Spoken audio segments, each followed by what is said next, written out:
ഇനി നമ്മൾ കുറച്ച് എക്സാമ്പിൾസുകളാണ് കാണാൻ പോകുന്നത്. സോ ഒരു സിമ്പിൾ എക്സാമ്പിളാണ്. നമ്മൾ സ്യൂഡോ കോഡ് പഠിച്ച സമയത്ത് ഈ സെയിം പ്രോസസ്സിൻ്റെ സ്യൂഡോ കോഡ് കണ്ടിട്ടുണ്ടായിരുന്നു. സോ ഒരു ബൾബ് സ്വിച്ച്ഡ് ഓൺ ആണോ അത് ഓഫ് ആണെങ്കിൽ ആ ബൾബിൻ്റെ കംപ്ലൈൻറ്റ് ഉണ്ടെങ്കിൽ അത് റീപ്ലേസ് ചെയ്യുക എന്നുള്ളൊരു പ്രോസസ്സാണ് നമ്മളിവിടെ ചെയ്യുന്നത്. സോ ഇവിടെ ആദ്യം നിങ്ങൾ നോക്കിയാൽ കാണാം സ്റ്റാർട്ട് എന്ന് പറഞ്ഞിട്ട് ആ ഒരു ഫ്ലോ ചാർട്ട് സ്റ്റാർട്ട് ചെയ്യുന്നുണ്ട്. സോ അതിനുവേണ്ടി നമ്മൾ യൂസ് ചെയ്തിട്ടുള്ളത് ഈ ഒരു ഷേപ്പാണ്, ഒരു ഓവൽ ഷേപ്പിലാണ് നമ്മൾ സ്റ്റാർട്ട് ചെയ്യുന്നത്. എന്നിട്ട് നമ്മൾ ആദ്യത്തെ കണ്ടീഷനാണ് അവിടെ ചെക്ക് ചെയ്യുന്നത്, is bulb switched on. So ഒരു കണ്ടീഷൻ ആയതുകൊണ്ട് തന്നെ നമ്മൾ പറഞ്ഞു അവിടെ ഒരു ഡയമണ്ട് ഷേപ്പുള്ള ഒരു ബോക്സ് ആണ് യൂസ് ചെയ്തിട്ടുള്ളത്. എന്നിട്ട് തന്നെ അവിടെ നമുക്ക് രണ്ട് കണ്ടീഷൻസ് ആണ് വരുന്നത്, ഒന്ന് യെസ് ആണ്, ഒന്ന് നോ ആണെങ്കിൽ. സോ ബൾബ് സ്വിച്ച്ഡ് ഓൺ ആണെങ്കിൽ നോ എന്നുണ്ടെങ്കിൽ അത് സ്വിച്ച് ഓൺ ചെയ്യുന്ന ഒരു പ്രോസസ്സാണ് അടുത്തത്. അതൊരു പ്രോസസ്സ് ആയതുകൊണ്ടാണ് നമ്മളിങ്ങനെ ഒരു റെക്റ്റാങ്കിൾ ബോക്സിനകത്ത് സ്വിച്ച് ഓൺ കൊടുത്തിട്ടുള്ളത്. അതിനുശേഷം പിന്നെയും അവിടെ ഒരു ചെക്കിംഗ് ആണ് നടക്കുന്നത്, ഒരു ഡിസിഷൻ ചെക്കിംഗ് ആണ് നടക്കുന്നത്. സോ ബൾബ് പിന്നെയും ഓൺ ആണോ, സ്വിച്ച് ഓൺ ചെയ്തിട്ടും ഓൺ ആണോ എന്ന് ചെക്ക് ചെയ്യും. ഓൺ ആണ് എന്നുണ്ടെങ്കിൽ യെസ് എന്ന് പറഞ്ഞിട്ടുള്ള ഒരു ബ്രാഞ്ചാണ്. അതിനുശേഷം നമുക്ക് പ്രോസസ് ഒന്നുമില്ല, അതവിടെ സ്റ്റോപ്പ് ആവും. ഇനി അതല്ല ഓൺ അല്ല എന്നുണ്ടെങ്കിൽ മറ്റൊരു ബ്രാഞ്ചിലേക്കാണ് പോകുന്നത്. സോ അവിടെ വരുന്ന സമയത്ത് നമുക്ക് ഈസ് ഇറ്റ് ബേൺ ഔട്ട്, അതായത് ബൾബ് ഫ്യൂസ് ആയിട്ടുണ്ടോ എന്ന് ചെക്ക് ചെയ്യാണ് അവിടെ ചെയ്യുന്നത്. സോ എഗെയിൻ ഒരു ചെക്കിങ് ആയതുകൊണ്ട് നമ്മളവിടെ പിന്നെയും ഒരു ബോക്സ് ആണ് യൂസ് ചെയ്യുന്നത്, ഒരു ഡയമണ്ട് ബോക്സ് ആണ് നമ്മളവിടെ യൂസ് ചെയ്യുന്നത്. എന്നിട്ട് അവിടെ ചെക്ക് ചെയ്യാണ് അത് ബേൺ ഔട്ട് ആയിട്ടുണ്ടോ ഇല്ലെങ്കിൽ. സോ ബേൺ ഔട്ട് ആയിട്ടില്ല എന്നുണ്ടെങ്കിൽ നമുക്കത് സോൾവ് ചെയ്യാൻ പറ്റില്ല. അപ്പോൾ കോൾ ആൻ ഇലക്ട്രീഷ്യൻ എന്നുള്ള കേസ് നമ്മൾ കൊടുക്കുന്നു, എന്നിട്ട് അത് പ്രോസസ്സ് സ്റ്റോപ്പ് ചെയ്യുന്നു. ഇനി അതല്ല ബൾബ് ബേൺ ഔട്ട് ആയതാണ്, അത് ഫ്യൂസ് ആയതാണ് എന്നുണ്ടെങ്കിൽ നമ്മൾ എന്ത് ചെയ്യുന്നു, യെസ് എന്ന് പറയുന്ന ബ്രാഞ്ചിൽ അത് റീപ്ലേസ് ചെയ്തിട്ട് ആ പ്രോസസ്സ് സ്റ്റോപ്പ് ചെയ്യുന്നു. സോ ഇവിടെ സ്റ്റോപ്പിലും നമ്മൾ സ്റ്റാർട്ടിന് യൂസ് ചെയ്തിട്ടുള്ള സെയിം ബോക്സ് തന്നെയാണ് യൂസ് ചെയ്തിട്ടുള്ളത്. സോ ഇങ്ങനെയാണ് നമ്മളൊരു സിമ്പിൾ ഫ്ലോ ചാർട്ട് അവിടെ റെപ്രസെന്റ് ചെയ്യുന്നത്.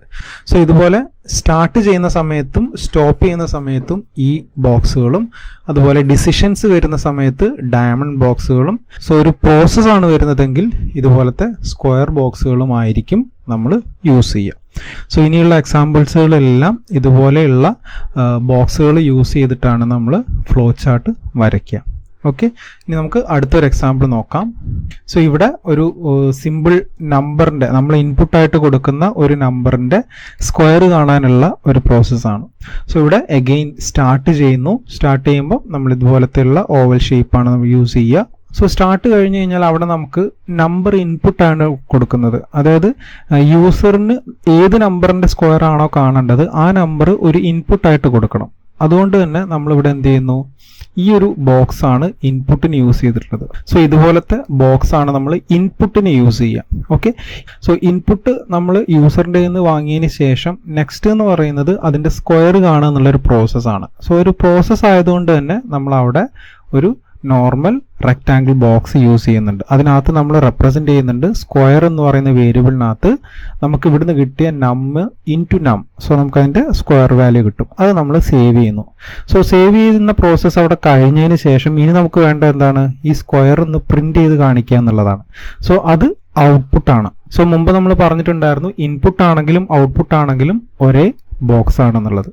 സോ ഇവിടെ ഇൻപുട്ടിന് യൂസ് ചെയ്ത സെയിം ബോക്സ് തന്നെ നമ്മളിവിടെ എന്ത് ചെയ്യുന്നു, പ്രിന്റ് ചെയ്യാനും യൂസ് ചെയ്യുന്നു. അതിനുശേഷം നമ്മളത് സ്റ്റോപ്പ് ചെയ്യാണ് ചെയ്യുന്നത്.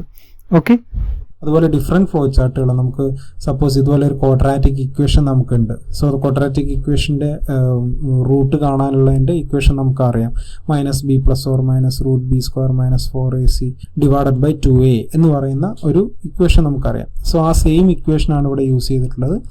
ABC നമ്മൾ ഇൻപുട്ട് ചെയ്ത് കൊടുക്കുന്നു, അതിനകത്ത് നിന്ന് b² - 4ac വാല്യൂ നമ്മളിവിടെ ആദ്യം കണ്ടുപിടിക്കുന്നു.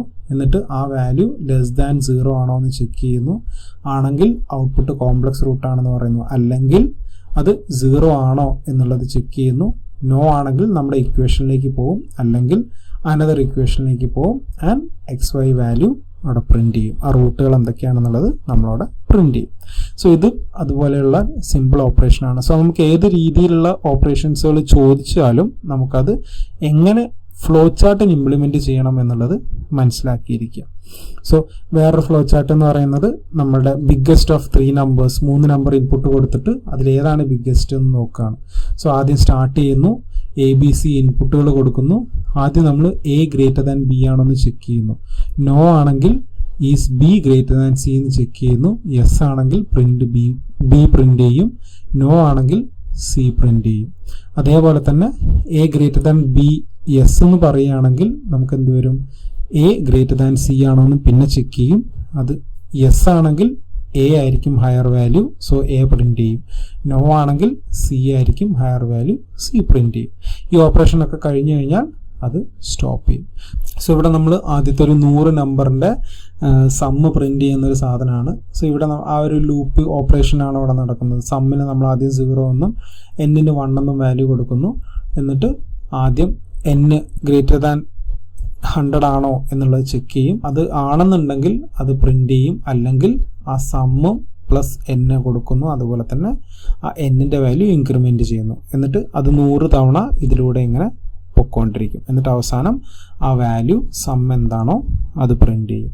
ഓക്കെ, അതുപോലെ തന്നെ വേറൊരു എക്സാമ്പിളാണ്, ABC company will give a 6% year and bonus to each of employee earning 6000-നേക്കാൾ കൂടുതലുള്ള വാല്യൂ ഉള്ളവർക്ക് ഒരു 6% ബോണസ് കൊടുക്കുകയാണ്. സോ ആ രീതിയിലുള്ള ഒരു എക്സ്പ്രഷനാണ്. സോ സ്റ്റാർട്ട് ചെയ്യുന്നു. സോ ഇവിടെ സാലറി ചെക്ക് ചെയ്യാണ് ചെയ്യുന്നത്. സോ 6000-നേക്കാൾ ലെസ് ആണ് എന്നുണ്ടെങ്കിൽ ബോണസ് 0.06 ഇൻറ്റു സാലറിയാണ് വരിക. ഇനി അതല്ല, നോ ആണെങ്കിൽ 250 റുപ്പീസ് ബോണസ് ആയിട്ട് കിട്ടും. സോ എന്നിട്ട് ബോണസ് എത്രയാണെന്നുള്ളത് ജസ്റ്റ് ഔട്ട്പുട്ടായിട്ട് കാണിക്കും. എന്നിട്ട് അത് സ്റ്റോപ്പ് ചെയ്യും. സോ ഇങ്ങനെ പല ഓപ്പറേഷൻസുകൾ നമുക്ക് വരും. ആ എക്സാമ്പിൾസുകൾ എങ്ങനെ വന്നു കഴിഞ്ഞാലും അപ്രോച്ച് ചെയ്യാനുള്ളത് അറിഞ്ഞിരിക്കും. സോ ബേസിക്കലി അൽഗോരിതവും ഫ്ലോ ചാർട്ടും തമ്മിലുള്ള ഡിഫറൻസ് ആണ് ഞാനിവിടെ കാണിച്ചിട്ടുള്ളത്. സോ ജസ്റ്റ് ഒന്ന് മനസ്സിലാക്കാൻ വേണ്ടിയിട്ടാണ്. ചിലപ്പോൾ ചെറിയ മാർക്കുകളിനൊക്കെ ചോദിക്കാൻ ചാൻസ് ഉണ്ട്. എ പാർട്ടിലൊക്കെ ചിലപ്പം ഇതൊന്ന് ചോദിക്കും. ഇത് സിമ്പിളായിട്ട് ഞാൻ പോയിന്റ്സുകൾ എഴുതിയിട്ടുള്ളതാണ്. ജസ്റ്റ് ഒന്ന് വായിച്ചു നോക്കുക. അൽഗോരിതം ഫ്ലോ ചാർട്ടും തമ്മിലുള്ള ഡിഫറൻസ് എന്താണെന്ന് നമുക്ക് ഓൾറെഡി അറിയാം. ഫ്ലോ ചാർട്ട് എന്ന് പറയുന്നത് ബേസിക്കലി ഒരു ഡയഗ്രമാറ്റിക് റെപ്രസെൻറ്റേഷൻ ആണ്. പക്ഷേ അൽഗോരിതം എന്ന് പറഞ്ഞു കഴിഞ്ഞാൽ സ്റ്റെപ്പ് ബൈ സ്റ്റെപ്പ് ആയിട്ടായിരിക്കും നമ്മൾ ഈ കാര്യങ്ങൾ റെപ്രസെൻറ്റ് ചെയ്യുക. അതുപോലെ തന്നെ basic English description language use ചെയ്തിട്ടാണ് ചെയ്യുക. നമ്മളിത് ഡിഫറെൻറ്റ് ബ്ലോക്സുകൾ യൂസ് ചെയ്തിട്ട് ആരോ യൂസ് ചെയ്ത് അതിൻ്റെ ഫ്ലോ വെച്ചിട്ട് കാണിക്കും. These are particular use for small പ്രോബ്ലംസിനാണ്. പക്ഷേ ഇത് അധികവും നമ്മൾ കോംപ്ലിക്കേറ്റഡ് പ്രോബ്ലംസിനാണ് യൂസ് ചെയ്യുക. For complicated problems algorithm prove to be inadequate. So ഇവിടുത്തെ കേസിൽ കോംപ്ലക്സ് പ്രോബ്ലത്തിന് നമുക്ക് ഫ്ലോ ചാർട്ട് എന്ന് പറയുന്നത് കുറച്ചുകൂടെ ബെറ്റർ ആയിരിക്കും. ഓക്കെ, സോ അതാണ് ഡിഫറൻസ് എന്ന് പറയുന്നത്. അതുപോലെ തന്നെ ഫ്ലോ ചാർട്ടിനുള്ള അഡ്വാൻറ്റേജസ് ആണ് ഞാൻ ഇവിടെ കൊടുത്തിട്ടുള്ളത്. ഓൾറെഡി നമ്മൾ അഡ്വാൻറ്റേജസ് നമ്മൾ ഡിസ്കസ് ചെയ്തതാണ്. ജസ്റ്റ് ഇതൊന്ന് വായിച്ചു നോക്കുക, നിങ്ങൾക്കതൊന്ന് മനസ്സിലാവാൻ വേണ്ടിയിട്ടാണ് ഞാൻ ഇട്ടിട്ടുള്ളത്. മേ ബി ഇതുപോലെയുള്ള what are the advantages of flow chart എന്ന് നമുക്ക് പാർട്ട് എയിലൊക്കെ ചോദിക്കാൻ ചാൻസ് ഉണ്ട്. സോ ആ പോയിന്റ്സുകളൊന്ന് മനസ്സിലാക്കാൻ വേണ്ടിയിട്ട് ഞാൻ ഒന്നുകൂടെ ഒരു സ്ലൈഡ് ഇട്ടിട്ടുണ്ട് എന്നേ ഉള്ളൂ. സോ അതുപോലെ തന്നെ എല്ലാ വീഡിയോയിലും കൊടുത്തിട്ടുള്ള പോലെ അവസാനത്തെ കുറച്ച് സാമ്പിൾ ക്വസ്റ്റ്യൻസുകളാണ് ഞാനിവിടെ കാണിച്ചിട്ടുള്ളത്. ഫ്ലോ ചാർട്ടിൽ ചോദിക്കാൻ ചാൻസ് ഉള്ള ടൈപ്പ് ഓഫ് സാമ്പിൾ ക്വസ്റ്റ്യൻസുകളാണ് ഞാനിവിടെ കാണിച്ചിട്ടുള്ളത്. ജസ്റ്റ് ഒന്ന് വായിച്ചു നോക്കുക. നമ്മൾ ഓൾറെഡി ഡിസ്കസ് ചെയ്തിട്ടുള്ളതാണ് ഇതിൻ്റെ ഓരോന്നിൻ്റെ ആൻസേഴ്സ്. എന്തെങ്കിലും ഡൗട്ട്സ് ഉണ്ടെങ്കിൽ നിങ്ങൾ താഴെ കമൻറ്റ് ചെയ്യുക, ഞാൻ റിപ്ലൈ ചെയ്യുന്നതായിരിക്കും. സോ ഇത്രയാണ് ഈ ലെക്ചറിലുള്ളത്. Thanks for watching the video. അടുത്ത വീഡിയോയിൽ കാണുന്നവരെ ഗുഡ് ബൈ.